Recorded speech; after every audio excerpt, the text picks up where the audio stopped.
নবী সাল্লাল্লাহু আলাইহি সাল্লাম এটা বলেছেন। অতএব ইমানদার যুবক দ্বীনের জন্য, মাহাদির জন্য, ইসলামের জন্য, কালেমার জন্য কয়জন লাগবে এই ফয়সালা কার হাতে? কারে নেবে এই ফয়সালা কার হাতে?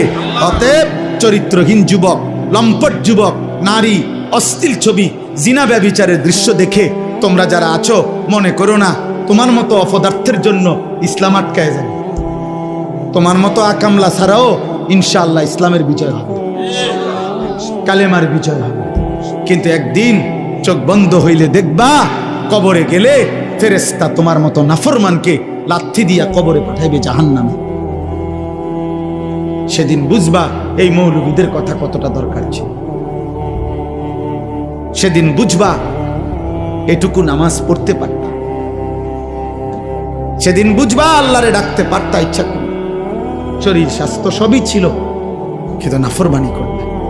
অতএব রাত গভীরে আমি বললাম সমস্ত কিশোর যুবক ভাই, দয়া করে নষ্ট হইও না। এই পৃথিবী তোমারে মনে রাখবেন, কেউ তোমার জন্য বসে নাই রে আব্বা। তুমি অ্যাক্সিডেন্ট করে দেখো, পিছনের গাড়ি থামে না, ছাড়ি দিয়ে যায় না। কত সিএনজি প্রতিদিন অ্যাক্সিডেন্ট হয় না, কত গাড়ি, কত মানুষের লাশ পড়ে থাকে, কত মানুষ আহত হয়ে পড়ে থাকে। হয়তো 5 মিনিট জ্যাম বাজে, 10 মিনিট জ্যাম বাজে, এরপরে আস্তে আস্তে ছাড়ি দিয়া সবাই চলে যায়। স্বার্থপর এই দুনিয়া, কেউ থামে না। ধোকা ধোকা।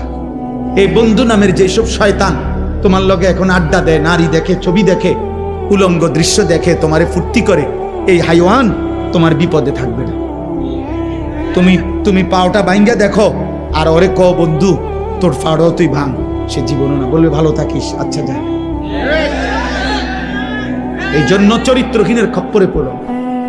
আমি বললাম চরিত্রহীনের খপ্পরে পড়ো, নিজেরে চালাক মনে করো।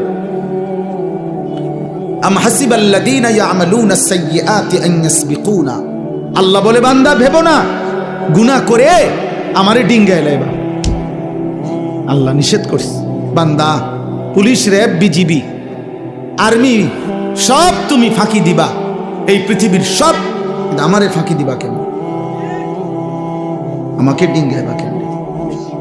অতএব বাপ, অনেক রাত হয়ে গেল। আমি সবার কাছে অনুরোধ করি, প্রিয় কিশোর, প্রিয় নৌজওয়ান, চোখের হেফাজত করো। নারী দেখো না, অশ্লীল ছবি দেখো না বাপ, উলঙ্গ ছবি দেখো না, মোবাইলের আসক্ত হয়েও না, নিজের হেফাজত করো। 5 ওয়াক্ত নামাজ পড়ো, ফজরের নামাজ কষ্ট করে হলেও জামাতের সাথে পড়ো। দেখবা ফজরের মুসল্লি যারা, আমি বলে গেলাম মাহাদির সৈনিক তারা।